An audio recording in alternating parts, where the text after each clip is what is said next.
Assalamualaikum warahmatullahi wabarakatuh. Alhamdulillahirrabbilalamin. Allahumma salli ala Sayyidina Muhammad wa ala ali Sayyidina Muhammad. Dipancarluaskan dari Komplek Lembaga Pengembangan Dakwah Al-Bahjah Sendang, Sumber Cirebon, Radioku Inspirasi Spirit Hati.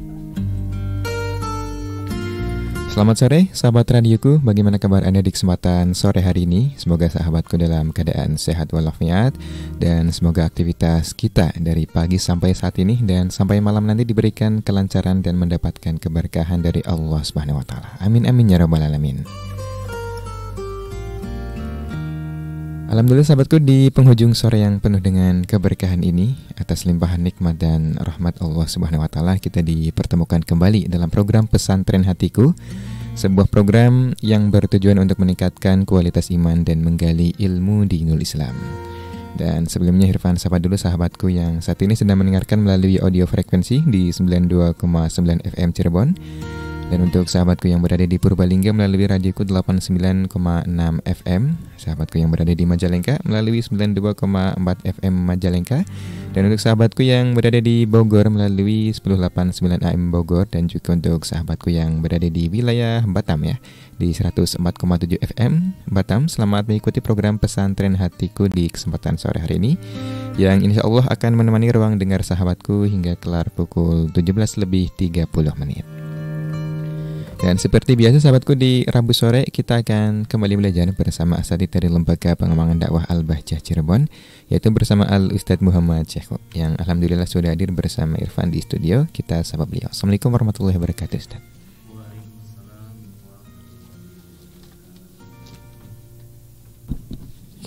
Ya, Assalamualaikum warahmatullahi wabarakatuh, Ustaz. Waalaikumsalam warahmatullahi wabarakatuh. Bagaimana kabarnya, Ustaz? Alhamdulillah, Kang Irfan sehat walafiat, berkat doa antum dan juga para pendengar semuanya, Masya Allah. Alhamdulillahirrabbilalamin. Baik Ustaz, di kesempatan Pesantren Hatiku sore hari ini ada tema atau materi apa Ustaz yang akan disampaikan? Kita mulai dari muqaddimah ya, insya Allah nanti kita akan bacakan bagaimana awal penulisan syarah rotib ini ya. Insya Allah nanti kita akan mulai dari muqaddimah. Baik, Masya Allah. Tafadhol Ustaz.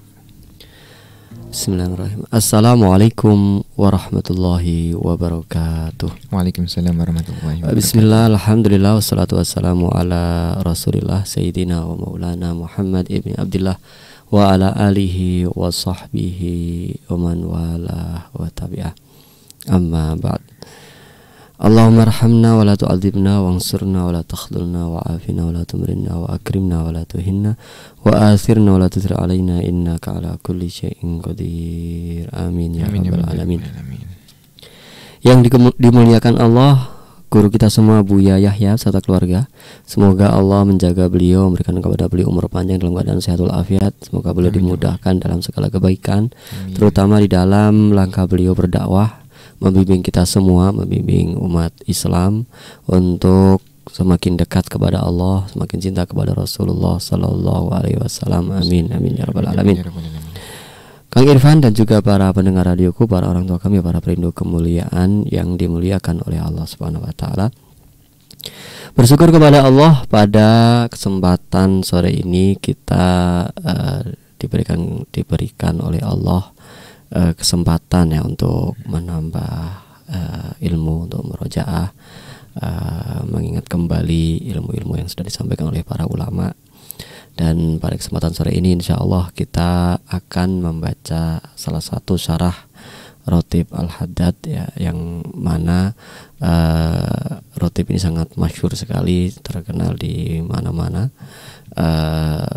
dan juga kita perlu untuk mengetahui riwayat-riwayat hadisnya, atau ayat-ayat Al-Qur'annya, atau juga nanti apa yang dianjurkan oleh para ulama di dalam ayat-ayat dan hadis-hadis tersebut insya Allah. Salawat dan salam kita sanjungkan kepada Nabi Agung Muhammad Sallallahu Alaihi Wasallam, kepada keluarga beliau, kepada sahabat beliau, kepada para tabi'in, tabi'in ila yaumiddin, sampai hari akhir kelak. Dan semoga kita termasuk pengikut beliau yang berhak mendapatkan syafaat di dunia dan di akhirat. Amin Allahumma amin ya rabbal alamin. Bagi Irfan dan juga para pendengar radio dimanapun Anda berada, sebelum kita mulai, kita bacakan dulu Al-Fatihah untuk guru kita semua yang telah mendahului kita, untuk orang tua kita, untuk kaum muslimin muslimat, mukminin mukminat, dan juga untuk penulis kitab ini yaitu Al-Habib Alwi bin Ahmad bin Hasan bin Abdullah bin Alawi Al-Haddad, usulihi wa furu'ihim wa alaihim ajma'in. Anna Allah yaghfiru lahum wa yarhamuhum wa yuli darajatihim fil jannah wa yanfa'una bi asrarihim wa anwarihim wa ulumihim wa nafahatihim fid dini wa dunya wal akhirah. Al-Fatihah. A'udzu billahi minasyaitonir rajim. Bismillahirrahmanirrahim. Alhamdulillahi rabbil alamin arrahmanir rahim maliki yaumiddin. Iyyaka na'budu wa iyyaka nasta'in ihdinas siratal mustaqim siratal ladzina an'amta 'alaihim ghairil maghdubi 'alaihim waladdallin. Amin ya rabbal alamin. Baik, bismillahirrahmanirrahim. Qala al-musannifu hafizahullah nafa'allahu bihi wa bi ulumihi fid dharain. Amin ya rabbal alamin. Ila an qala bismillahirrahmanirrahim wa bihi nasta'in rabbi yasir ya karim. Beliau memulai dengan mengucapkan bismillahirrahmanirrahim, dan ini menjadi adat atau kebiasaan para ulama ya, ketika membuat buku, menulis buku atau pekerjaan apa saja, memulai pekerjaan mereka memulainya dengan bismillahirrahmanirrahim, sehingga pekerjaan mereka dipenuhi dengan keberkahan karena disertai dengan bismillahirrahmanirrahim. Sehingga di sini bak bismillah, ada yang mengatakan tabaruk, ada yang mengatakan ilsok. Ilsok itu menempelkan. Maksudnya adalah menempelkan pekerjaan beliau dengan asma Allah, sehingga bismillahirrahmanirrahim, sehingga pekerjaannya disertai terus dengan asma Allah yang maha pengasih lagi maha penyayang.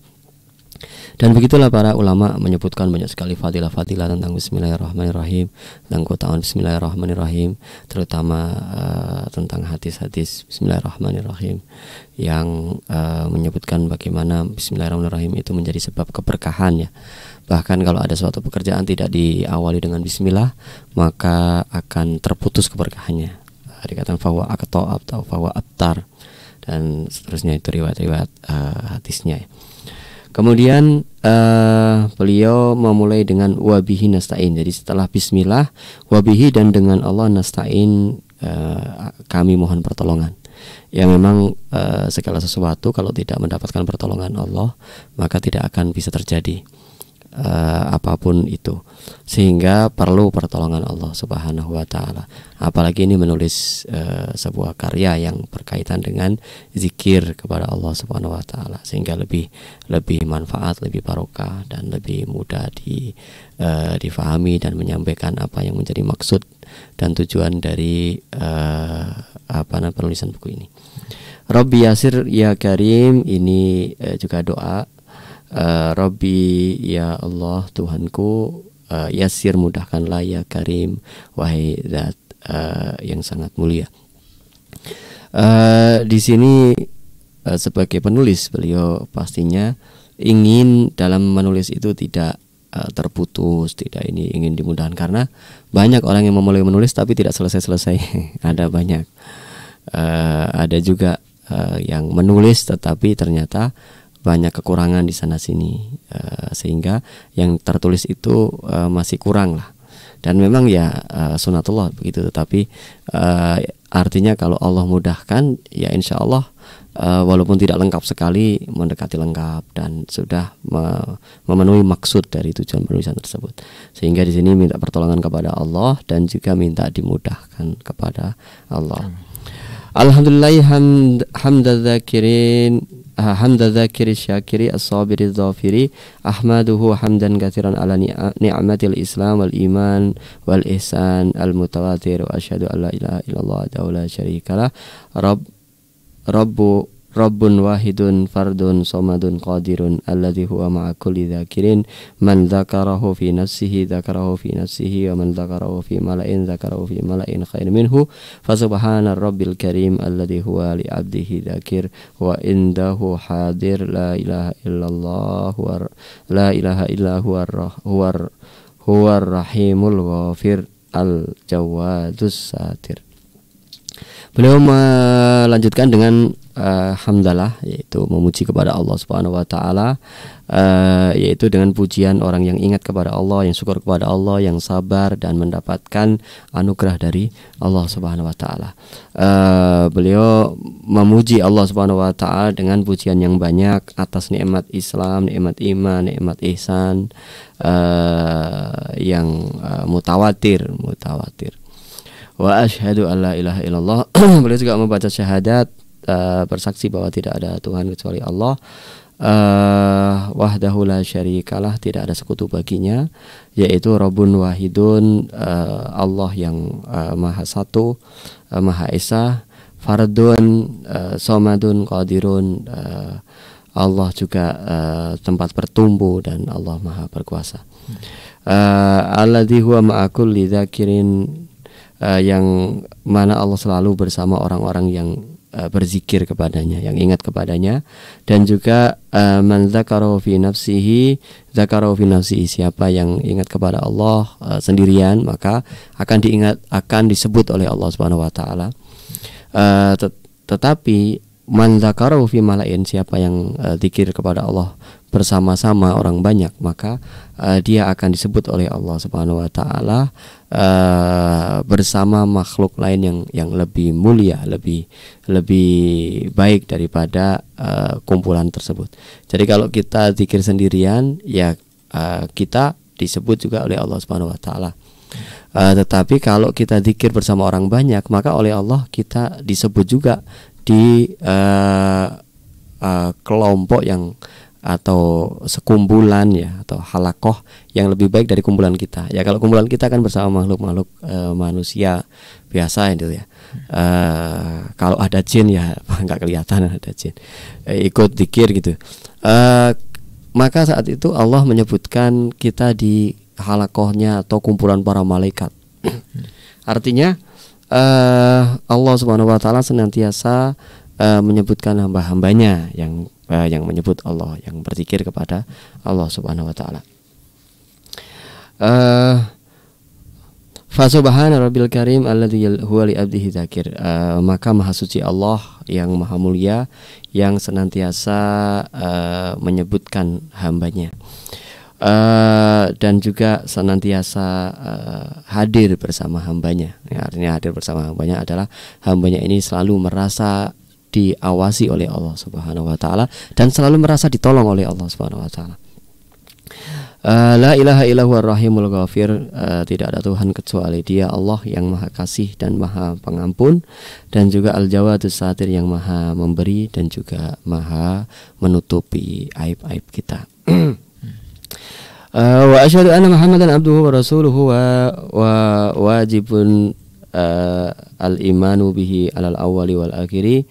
Anzal alaihi kitabahul mubin, kalamahul munazzah an kalamil makhlukin, bal huwa kalamu rabbil alamin. Qala ta'ala fadhkuruni adhkurkum washkuruli wala takfurun. Wa qala ta'ala ya ayyuhalladzina amanu dhkurullaha dhikran katsira wasabbihuhu bukratan wa asila.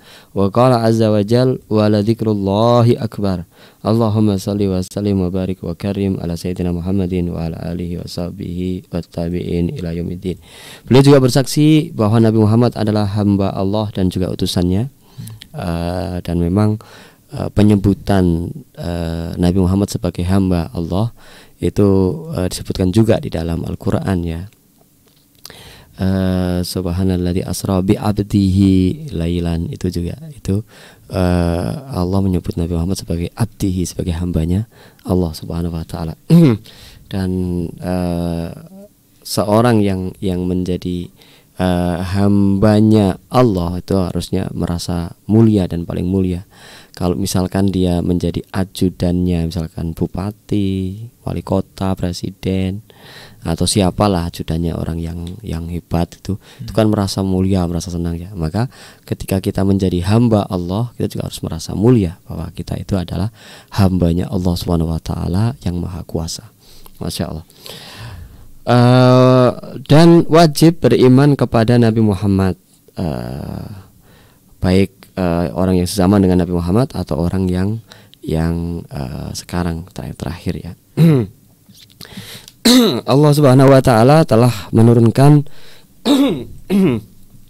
kitabnya kepada beliau yang disucikan dari ucapan manusia.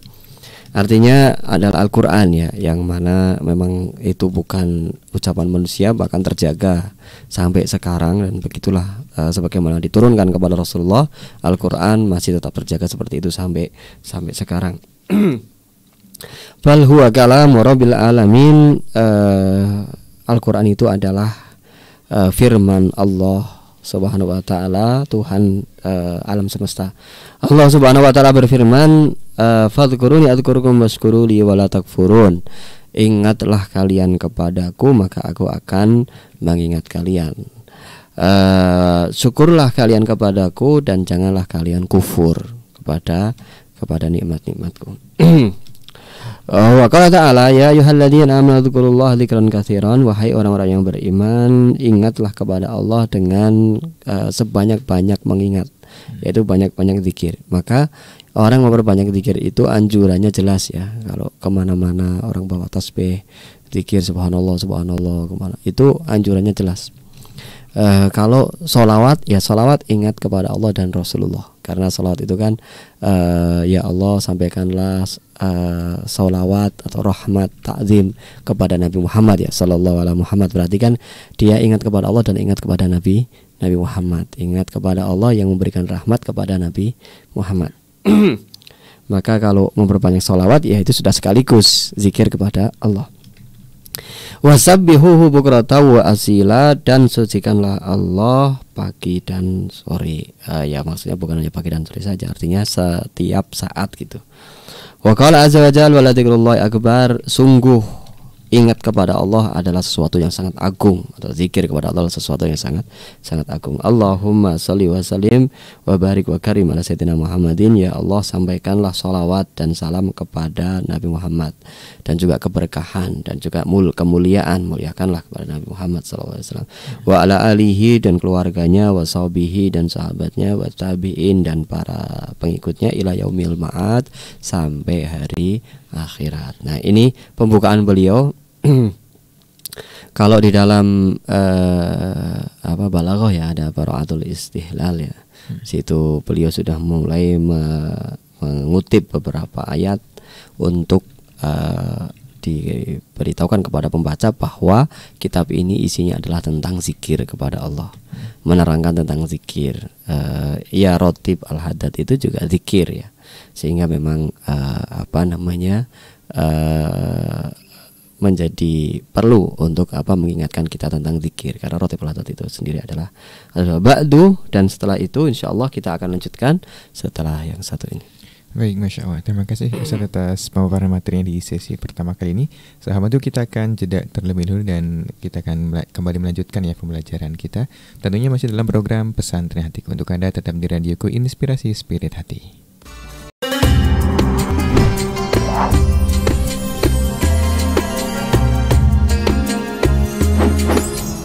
Radioku Inspirasi Spirit Hati masih dipancar luaskan dari Komplek Lembaga Pengembangan Dakwah Al-Bahjah Sendang, Sumber, Cirebon. Kami ucapkan terima kasih sahabatku untuk Anda yang masih bersama kami. Dan di sesi kali ini kita lanjutkan pembelajaran kita bersama Al-Ustaz Muhammad Syekhu.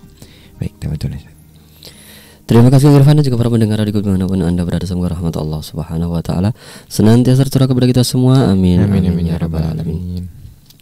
Kita lanjutkan rahasia zikir para ulama, dan kita telah masuk pada pembahasan tentang Rotib Al-Haddad ya. Dan ini kita membaca muqaddimah dari salah satu syarah Rotib Al-Haddad, yang mana syarahnya sangat banyak sekali. Nah, ini di antara salah satunya adalah syarah yang terbaru gitu ya. Wa ba'du fayaqulul faqiru ila karamillahi al-Jawad Alawi bin Ahmad bin Hasan bin Abdullah bin Alawi Al-Haddad. Jadi kebiasaan para ulama seperti itu ya, menulis bukunya dengan disebutkan namanya dulu ya. Seorang yang sangat butuh kepada Allah, kepada kemurahan Allah Subhanahu wa taala, yang maha mulia ya, yang maha pemberi. Yaitu siapa yang berbicara Alawi bin Ahmad bin Hasan bin Abdullah bin Alawi al-Haddad, yaitu Sayyid Alawi putra Ahmad, putra Hasan, putra Abdullah bin Alawi al-Haddad, putra Alawi al-Haddad. Nah ini kalau dihitung beliau termasuk cucu dari Habib Abdullah bin Alawi al-Haddad ya. Yang keberapa ini? 1, 2, 3 ya. Jadi masih sangat dekat sekali ya. Yaitu Habib Alawi ini bin Ahmad bin Hasan bin Abdullah. Nah ini sangat dekat sekali ya. Bin Alawi al-Haddad. Afallahu anhu wa latafa bihi. Beliau berkata semoga Allah mengampuni beliau ya, dan semoga Allah memberikan kelembutannya kepada beliau. Beliau berkata, lamma waqaftu ala syarhi ratib al-musamma sabilal hidayah wa rasyad di Sayyidina al-Habib al-Imam Qutbil Ulama as-Sunniyah Zil Ahwal al-Maqamat al-Rabbaniyah al-Walid al-Ustadz Syihabuddin Ahmad bin Hasan bin Abdullah al-Haddad, wa ra'aitu syarhan ala ratib aidan li Sayyidina as-Sufi as-Saffa al-Qudwa Hamid bin Umar Hamid bin Umar al-Munaffar ya Ba'alawi, wa ra'aitu aidan syarhan salisan ala ratib li Syekh Abdul Ghani al-Yamani rahimahullah. Beliau berkata bahwa saya pernah membaca kitab yang bernama Sabilul Hidayah wa Rasyad, yang mana penulisnya adalah seorang al-Habib, seorang imam, kutubnya para ulama, yang memiliki ahwal wal maqamat ar-rabbaniyah, memiliki makomat Robania ini biasanya itu orang yang telah melewati beberapa tahapan-tahapan gitu ya. Kalau orang kan ada tahapan taubat, nanti ada tahapan memperbanyak zikir gitu kan, nanti muraqabah, muraqabah gitu dan seterusnya. Muraqabah itu senantiasa merasa diawasi oleh Allah Subhanahu wa taala. Dan seterusnya, yaitu ayah beliau sendiri Al-Ustadz Syihabuddin Ahmad bin Hasan bin Abdullah al-Haddad, yaitu Ustadz Ahmad bin Hasan bin Abdullah al-Haddad, cucunya Habib Abdullah al-Haddad ya. Habib Abdullah punya putra namanya Hasan, Habib Hasan ini punya putra namanya Ahmad, ini yang menulisnya. Dan juga orang itu syarhan ala ratib aidan di Sayyidina Sufi as-Saffa al-Qudwah. Beliau juga melihat salah satu syarah atas ratib al-Haddad juga yang punya seorang sufi ya, seorang yang menjadi teladan bagi masyarakat sekitarnya, yaitu Sayyid Hamid bin Umar. Sayyid Hamid bin Umar ini juga termasuk dari Sahabat Alawi ya. Kemudian ra'aitu aidan syarhan salisan ala ratib Syekh Abdul Ghani al-Yamani, dan juga ada syarah yang ditulis oleh Syekh Abdul Ghani al-Yamani. Fa amma syarhu Sayyidina al-Habib Hamid bin Umar Hamid Imam Masjid Ba'alawi bitarim nafa'allahu bihi fa innahu syarh ratib ala lisani ahli al-isyarah wa tasawuf syarahan wajisan. Adapun Sayyid Hamid bin Umar Hamid yang merupakan beliau adalah Imam Masjid Ba'alawi. Imam Masjid Ba'alawi itu jadi masjid-masjid di sana itu ada imam rotibnya ya, imam yang sudah dipatenkan. Jadi beliau-beliau itu tidak kemana-mana karena jadi imam di situ. Kalau pergi kemanapun pasti di luar waktu sholat. Kalau pas menjelang waktu sholat langsung pulang, karena mereka adalah imam-imam rotib yang sudah jadi pokok untuk imam di situ. Itu di setiap masjid ada imam-imamnya sudah ya, artinya yang menjadi kalau di kita ini kifayahnya ya, yang menjadi imam yang ditunjuk dan tidak boleh goib. Tidak boleh goib, itu imamnya harus ada terus setiap waktu. Nah ini Imam Masjid Ba'alawi ini yang termasuk ada dari awal-awal di Tarim itu ya, Masjid Ba'alawi itu yang sebelum Faqih Muqaddam itu sudah ada masjidnya itu. Bahkan Al-Faqih Muqaddam juga di situ sholat rotibnya itu. Nafa'allahu bihi, semoga Allah memberikan manfaat kepada rotib tersebut, syarah rotib tersebut. Fa innahu syarah rotib alisani ahli isyarah. Beliau menulis syarah rotib dengan menggunakan bahasa ahli isyarah tasawuf. tapi syarahnya sangat ringkas sekali. Sangat ringkas sekali ya, dengan bahasa-bahasa isyarat ahli tasawuf lah. Dan itu yang faham ya istilah-istilah ya mereka yang mengalaminya ya. Kalau kita tidak pernah ikut tarekat mereka, tidak mengalami fase-fase itu ya tidak faham. Nah ini karena beliau tulisannya menggunakan bahasa tasawuf, menggunakan bahasa tasawuf.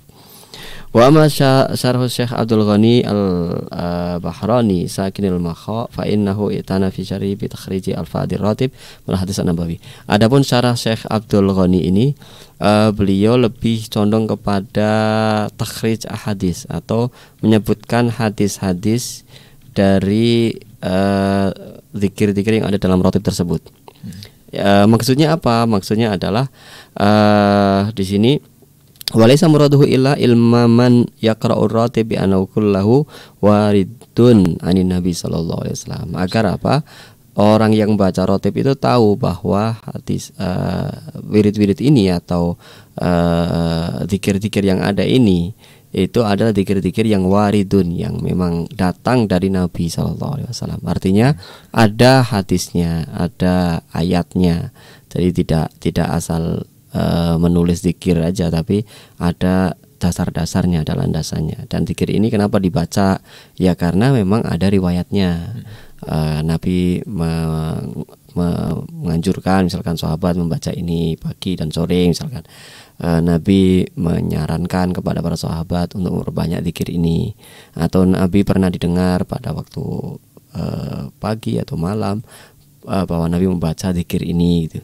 Kemudian ayat-ayat juga ada ayat tentang zikir untuk memperbanyak zikir ini. Maka syarah ini Syekh Abdul Ghani ini penuh dengan itu. Jadi zikir ini diambil dari ayat ini, perintah ayat ini. Diambil dari hadis ini. Sehingga orang yang baca itu tahu bahwa ini dari ma'thur atau diambil dari Rasulullah sallallahu alaihi wasallam. Wa yatakharraj jami'uhu minal ahadits wa huwa aidan syarhun wajiz. Ini juga termasuk syarah yang ringkas kata beliau. Jadi tidak panjang lebar detail gitu sampai mungkin kalau menyebutkan hadis ini hadisnya sahih gitu misalkan yang disahihkan oleh fulan gitu. Atau ini jadi intinya mungkin sekedar sebutkan ini riwayatnya gitu. Kalau saya sendiri belum baca ya syarah-syarah yang banyak itu, kita bacanya beberapa saja dan ini insya Allah kita baca bersama syarah yang ini. Wa amma syarhul musamma sabilal hidayah wa rasyad al-radib qutbil yamanihi al-haddad li sayyidina al-muhaqqiq al-arif billah wal waddal alaih jami'ul fadail wal fawadil al-alim al-amil al-alama syekhna al-imam al-ustad al-walid Ahmad bin Hasan bin Abdul al-Haddad fa syarhul madhkur ghayatun fit tahqiq wat tadqiq lam yusannaf syarhun ala radibil madhkur misluhu. Adapun syarah sabilul hidayah ini yang tadi ditulis oleh ayahnya beliau yaitu Habib Ahmad bin Hasan al-Haddad, itu kata beliau sangat penuh dengan tahqiq dan tadqiq, sangat rinci. Dan di situ syarahnya bagus lah menurut beliau, dibaca sangat ya, artinya tidak seperti yang lain ringkas saja. Ini syarahnya benar-benar jelas lah, jelas dan juga sangat rinci. Kalau tahqiq itu sebenarnya lebih kepada mungkin bisa dikatakan bahwa valid sekali gitu ya. Dalam syarah-syarahnya ini misalkan zikir ini diambil dari ayat ini, kemudian apa hubungannya ayat ini dengan zikir ini gitu kan. Kenapa dibaca zikir, kemudian misalkan ini adalah diriwayatkan oleh sahabat siapa misalkan, kemudian diriwayatkan juga tafsirnya ini dan seterusnya, dan juga hadis-hadisnya disebutkan. Nah intinya sangat rinci gitulah ya, sangat rinci dan valid, dan juga mungkin komprehensif gitu ya, mencakup keseluruhan sehingga sangat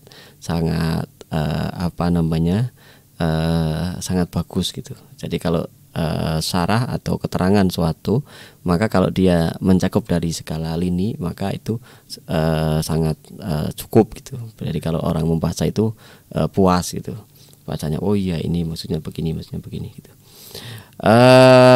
Beliau di sini dikatakan belum ada yang nulis syarah rotib seperti ini gitu. Ya, artinya sangat rinci seperti itu.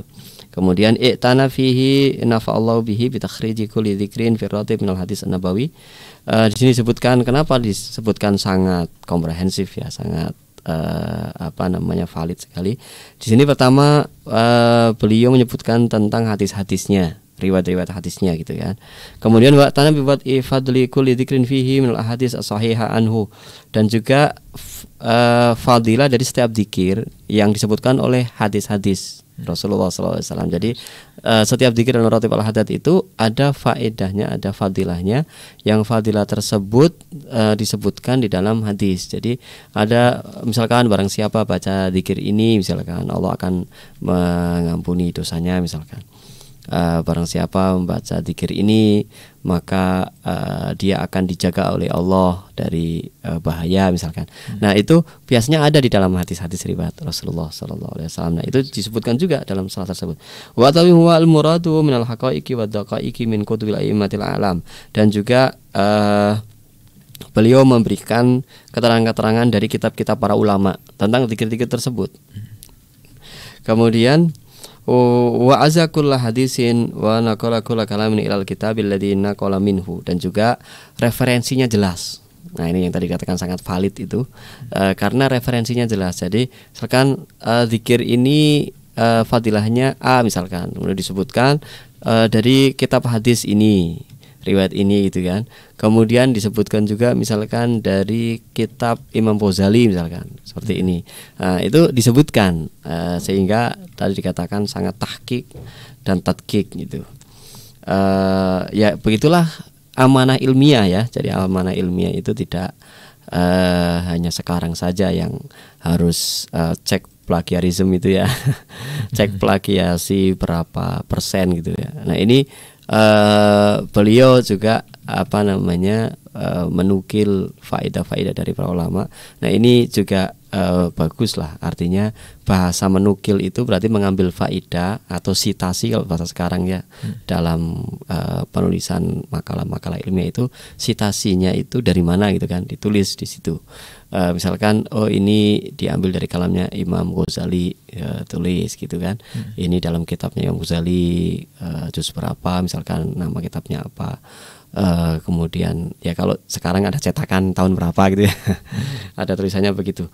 Artinya ini sangat kuat sekali kitab yang ditulis oleh Imam Ahmad ini, Ahmad bin Hasan al-Haddad ini. Kemudian beliau juga mengatakan wa atabima lam yaqdir alaihi ghairuhu litabahhurihi fil ulum wa tatallihi alal mantuqi wal mafhum. Kemudian beliau juga mendatangkan beberapa faedah-faedah atau mungkin ungkapan-ungkapan yang jarang diungkapkan oleh siapapun gitu. Kenapa kok beliau bisa mengungkapkan itu? Katanya beliau itu sangat luas ilmunya, seperti samudra. Ini dikatakan litabahhurihi fil ulum, ilmunya sangat luas seperti samudra, dan juga beliau sangat gemar membaca. Ini dan ini perlu diketahui ya, bahwa para ulama-ulama besar itu bukan mereka ilmunya tiba-tiba netes dapat ilmu itu enggak. Para ulama-ulama besar itu bacaannya banyak sekali, buku-bukunya itu kalau kita ke rumahnya ulama-ulama besar itu biasanya berlemari-lemari itu buku itu. Dan kalau kita lihat buku itu bukan buku masih baru, cuman pajangan itu, cuman hiasan ya, tapi buku itu sudah ada catatan-catatannya, yang artinya beliau membaca. Jadi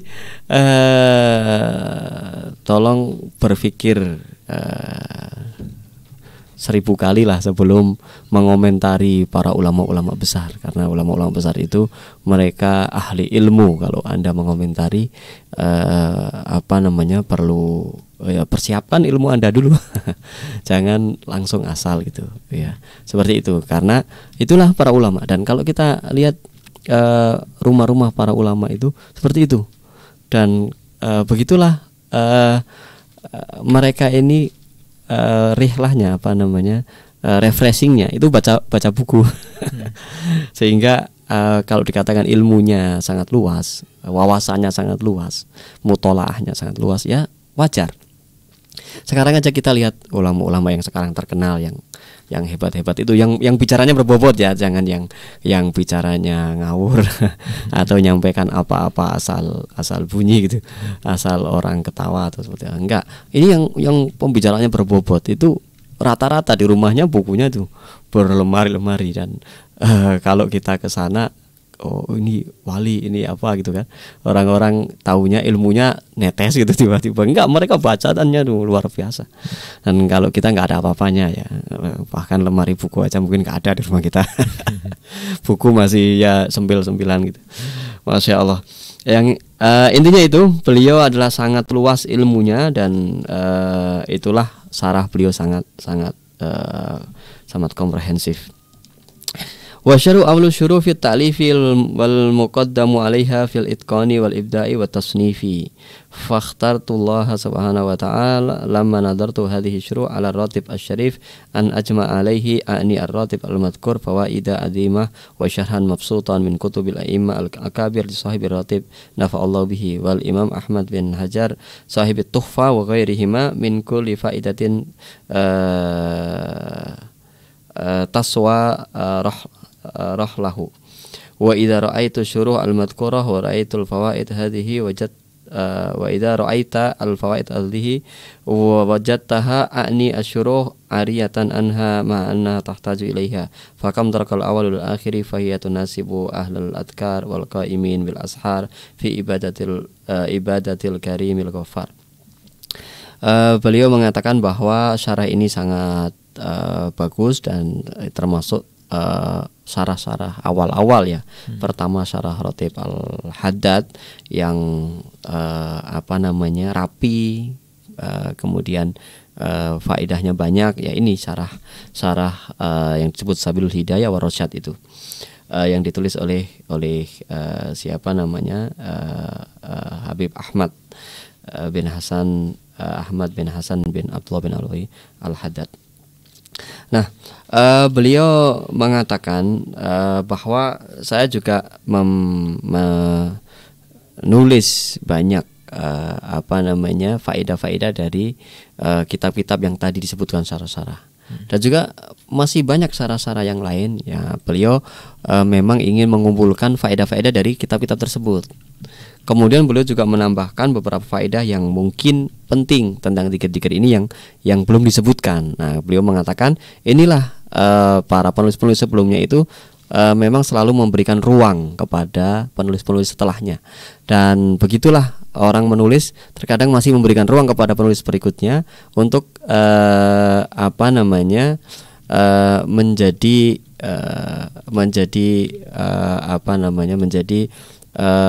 sebuah karya yang orang-orang setelahnya.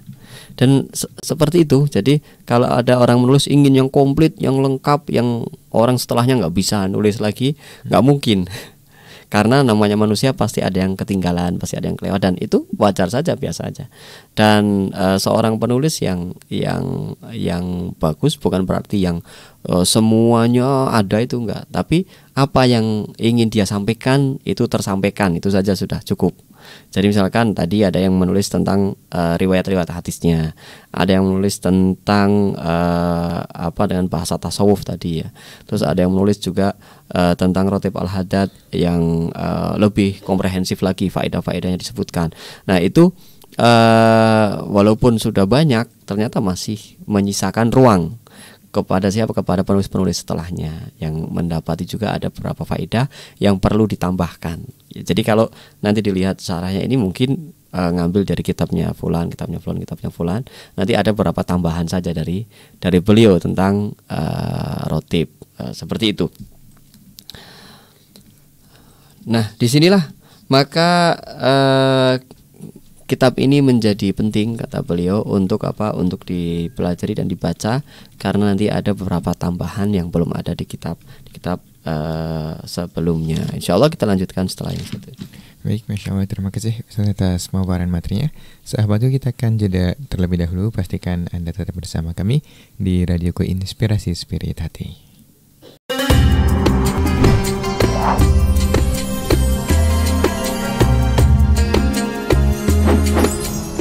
Radio Inspirasi Spirit Hati masih dipancar luaskan dari Komplek Lembaga Pengembangan Dakwah Al-Bahjah Sendang, Sumber, Cirebon. Anda masih bersama kami sahabatku dalam program Pesantren Hatiku, dan kita lanjutkan pembelajaran kita bersama Ustaz Syahku. Baik, betul Ustaz. Terima kasih kepada Rifana juga para pendengar radio dimanapun Anda berada. Semoga rahmat Allah Subhanahu Wa Taala senantiasa tercurah kepada kita semua. Amin amin ya rabbal alamin. Melanjutkan tadi ya pembacaan syarah tadi. Tadi sampai pada syarah-syarah Rotib Al-Haddad ya, yang sangat banyak, dan beliau kenapa kok masih nulis juga sudah banyak syarahnya, karena banyak faedah-faedah juga yang berkaitan dengan Rotib Al-Haddad yang belum disebutkan dalam syarah-syarah yang disebutkan tadi.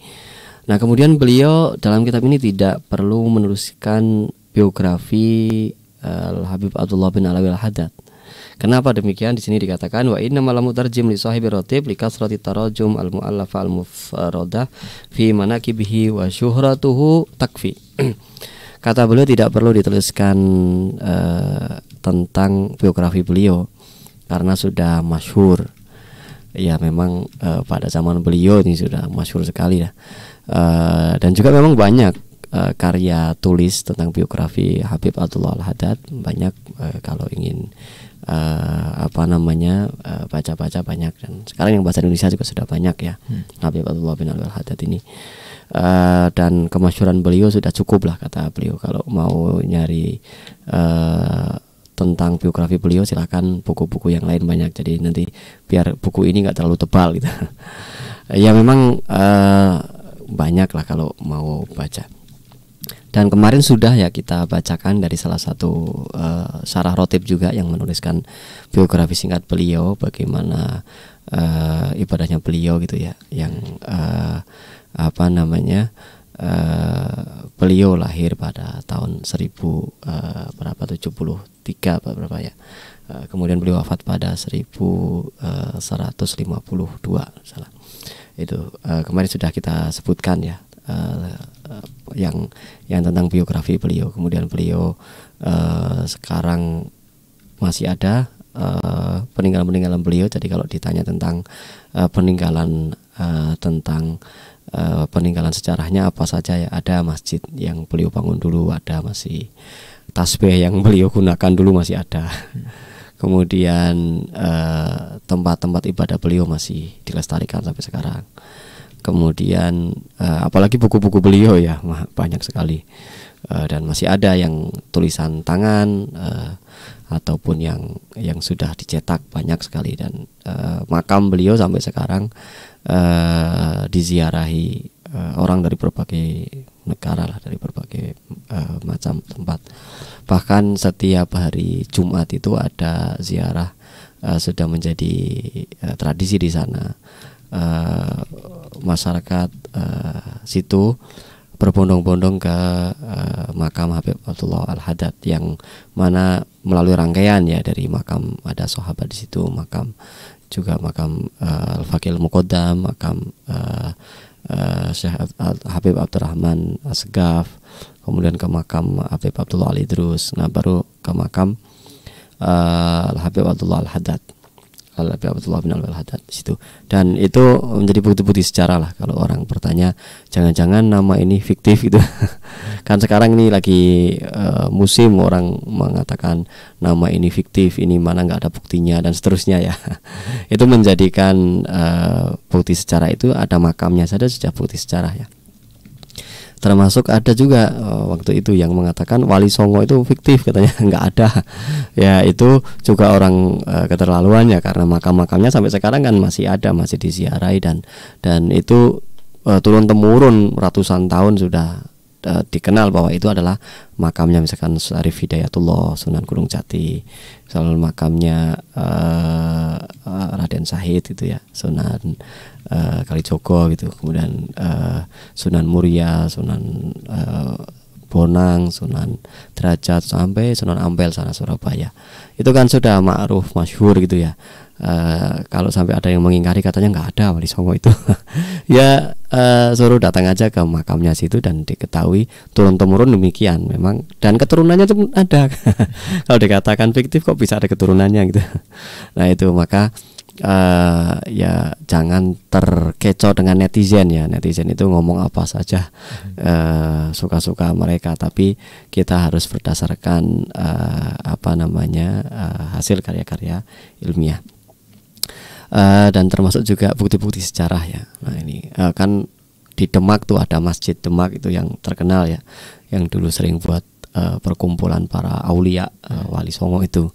Juga di situ dulu di Demak sering buat kumpulan. Kemudian pesantren-pesantren mereka sampai sekarang yang masih turun temurun. Itu menjadi bukti sejarah ya.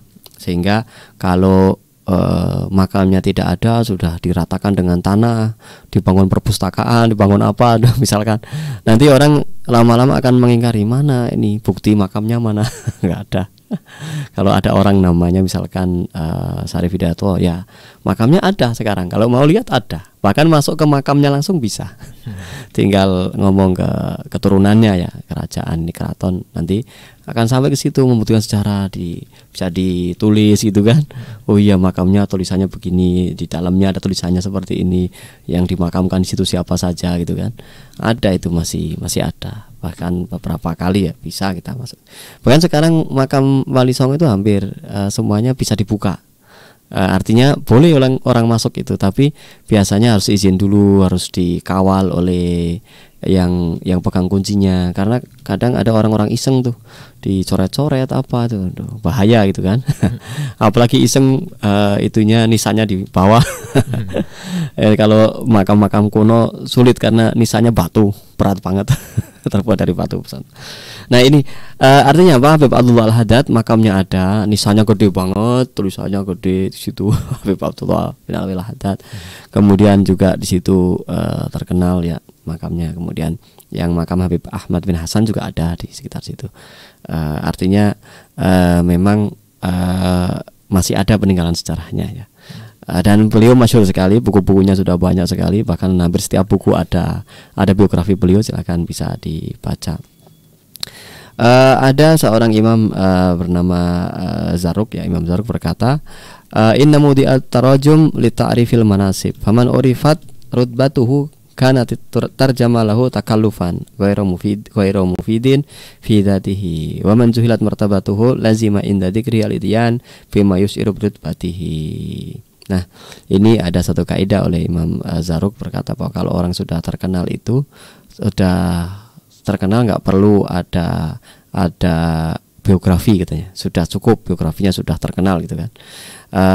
Kalau orang sudah diketahui maka biografinya nggak perlu ditulis. Tapi kalau orang yang belum diketahui baru perlu ditulis agar bisa dibedakan ini siapa nih gitu kan. Perlu ditulis biografinya agar orang paham, oh ini lahir pada tahun sekian, belajar kepada ulama fulan gitu kan. Kemudian beliau punya karya tulis ini karya tulis ada yang sudah dicetak, ada yang belum dan seterusnya.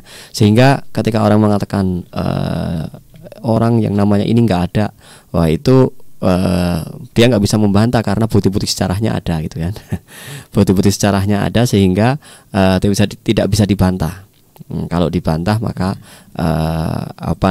perlu bukti secara baru gitu kan.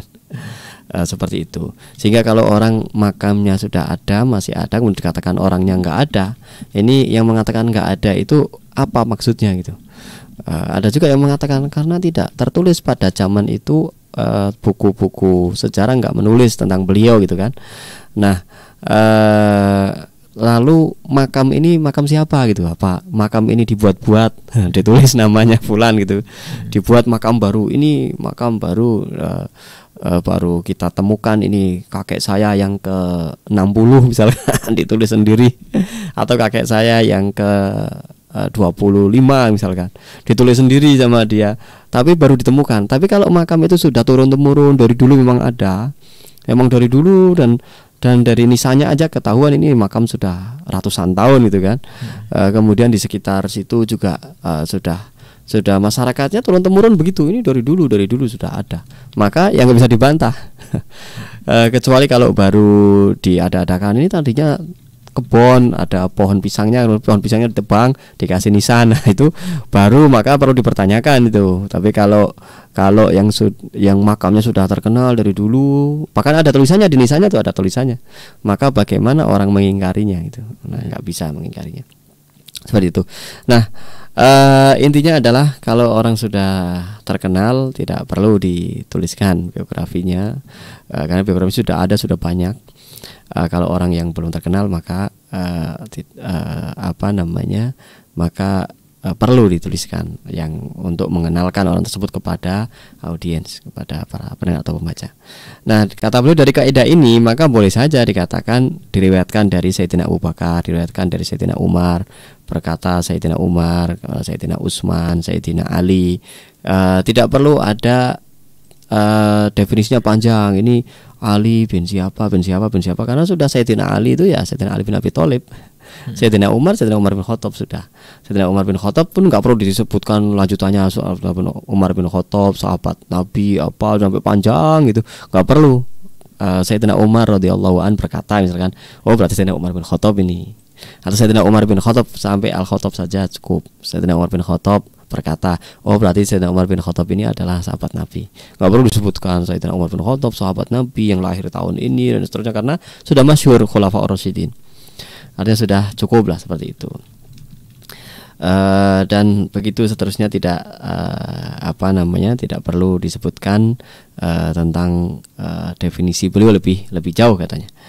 Wasamitu fawaid hadzal kitab bughiyata ahlil ibadah wal awrat wa fawaida tunawwirul qulub wal fuad wa lahu biha as-sul wal murad ala ratib qutbi zamanihi al-haddad. Ini namanya panjang ya. Namanya panjang sekali, nama kitabnya adalah Bughyatu Ahlil Ibadah. Ini yang menjadi bekal untuk para ahli ibadah dan wiridan. Nah, jadi bekalnya adalah kitab ini. Kemudian faedah atau ya sebuah statement yang sangat penting yang bisa menerangi hati, kata beliau, bisa menerangi hati. Kemudian namanya ini panjang sekali, wayub lagu bihasul wal murad, yang mana kitab ini dapat menggapai harapan gitu, apa yang menjadi harapan bisa tercapai lah gitu. Kemudian masih ada namanya panjang sekali, ala rotib qutbi zamani al-haddad, yaitu menerangkan tentang rotib Imam Al-Haddad, rotibnya Imam Al-Haddad. Nah ini kadang sebuah kitab diberi nama panjang gini ya, tapi terkenalnya ya syarah rotib Al-Haddad gitu aja, ringkas ya. Nah, di sini dikatakan wa abtadi wa awalan bil aqidah allati khatama biha sahib rotib nasaihu ad-diniyah tsumma bil fawaid al-atiyah. Kitab ini nanti pertamanya akan ditulis tentang akidah yang ditulis oleh Imam Al-Haddad dalam kitabnya Nasaih Diniyah. Kitab Imam Al-Haddad namanya Nasaih Diniyah, di situ ada bab akidah ya, yang nanti akan dituliskan akidah yang biasanya dibaca itu sebelum sholat juga. Nanti dibaca, ini kita akan baca tentang akidahnya ya, yang amantu billah wasatu bisyariah dan seterusnya, yang nanti panjang sekali itu tentang akidahnya Imam Al-Haddad itu. Dan juga beliau nanti akan menuliskan tentang faidah-faidah tentang zikir, tentang tentang zikir-zikir secara umum lah nanti. Dan ada juga nanti secara khusus. Jadi beberapa faedah yang akan disebutkan ada banyak sekali ya, ada sampai 20 berapa itu, sampai 27 kan salah ya, sampai 27 faedah nanti di situ. Ya memang kitab ini gaya penulisannya seperti itu. Karena memang beliau tadi mengatakan bahwa kitab ini isinya adalah faedah-faedah. Jadi ya gaya penulisannya begitu. Faedah pertama apa, tentang apa, faedah kedua tentang apa, dan faedah ketiga tentang apa. Dan ini nanti kaitannya dengan Rotib Al-Haddad juga. Kaitannya dengan Rotib Al-Haddad juga. Nanti faedah pertama tentang fadilah zikir, faedah kedua tentang rukun dan syaratnya zikir, kemudian faedah ketiga tentang rukun doa, rukun dan syarat doa. Artinya orang doa itu tidak asal ya, ada rukun-rukunnya juga. Kemudian faedah keempat nanti sesuatu yang dibutuhkan oleh santri untuk apa? Untuk menggapai fadilah zikir, dan tentang halaqah zikir juga. Yang kelima tentang bagaimana kita menghindari riya dan juga ujub ya. Yang ketujuh nanti larangan seseorang berkata bahwa ini sudah takdir, ini sudah takdir. Jadi dia nggak mau beramal. Alasannya takdir, ya saya ditakdirkan begini, tidak beramal. Ya misalkan orang pelit nih, nggak mau infak, kemudian ya emang takdir saya begini. Ada ini orang berhujah dengan takdir, nggak boleh. Kemudian yang ketujuh nanti tentang iman, tentang qadar, takdirnya Allah ya, bahwa khairihi wa syarrihi minallah. Kemudian yang ke-8 nanti tentang orang Islam itu perlu belajar apa saja, dan apa yang harus diajarkan, apa yang harus dia pelajari, apa yang harus diajarkan. Nanti itu ada juga tentang wajib ain ya, fardu ain. Kemudian yang ke-9 nanti ada faedah azimah tentang doa, tentang doa juga. Kemudian yang ke-10 nanti perkumpulan untuk berzikir dengan thariqat sufi nanti, dan apa saja fadilah-fadilahnya zikir berjamaah seperti itu.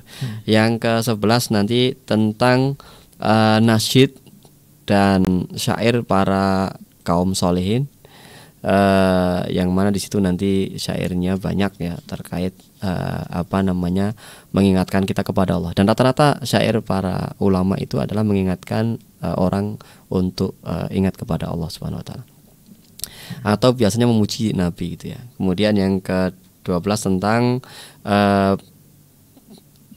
dianjurkannya membaca tentang Maulid Nabi. Nanti ada yang ke-18. Terus yang ke-12, yang ke-13 itu tentang bacaan tahlil. Ya, bacaan tahlil yang masyhur sekali dari Rotib, Sahibul Rotib, yaitu Imam Al-Haddad sendiri, masyhur sekali. Setelah biasanya setelah acara-acara itu nanti ada zikir tahlil gitu ya. Kemudian yang ke-14 tentang fadilahnya zikir.